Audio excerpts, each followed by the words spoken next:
ela não fala mentira, ela não mata, ela não rouba, ela não semeia contenda, ela anda na luz da palavra. E isso é uma pessoa que ela é luz e ela mostra que ela pode produzir a luz. É uma pessoa que ela não vai só deixar de pecar por causa que ela vai para o inferno, ela vai deixar de pecar porque ela ama a Deus e depois o semelhante. Amém? Aí continuando aqui, no mesmo 2 Coríntios 5, 17 e 18.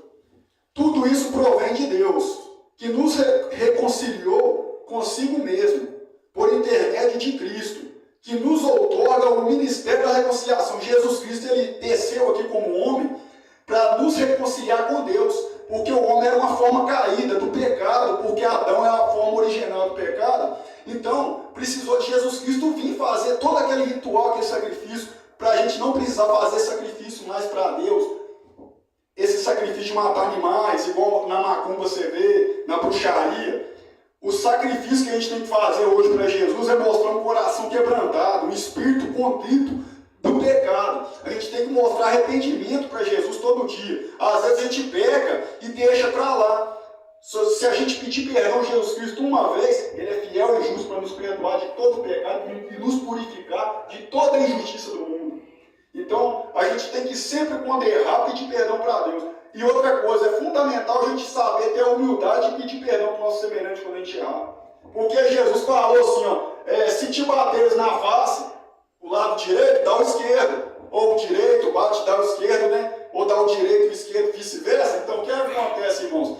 Essa parte de bater não é literal, não. Ele não falou para a gente dar a nossa face literalmente para ser estapeada por pessoas. Ele fala assim, se você errar com seu irmão, vai lá e reconcilia. Demonstra um caráter de uma pessoa aperfeiçoada pelo poder do Espírito de Deus. Aí esse cara fala assim, não, realmente, eu fiz errado. Não. Outra principal é os filhos com os pais.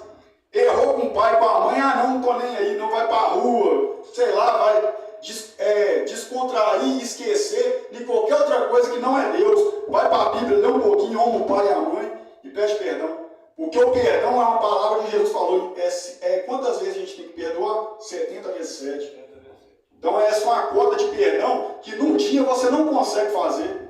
Amém? Então vai ficar faltando muita coisa. Irmãos, aí continuação do texto, né? O João 3 que a gente estava lendo, o versículo 12. Está dando para acompanhar, né? Para honra e glória ao Senhor Jesus, irmãos? Amém. Está dando para acompanhar? Amém. O 12, né? Se falando de assuntos da terra, não me credes. Como creis? Se vos falar dos celestiais. Amém?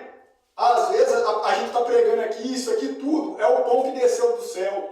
É o pão vivo que desceu do céu. Aquele que dele se alimenta, que aí é a palavra, por ele viverá. Então, se você alimenta dessa palavra que é o pão vivo, então você viverá eternamente.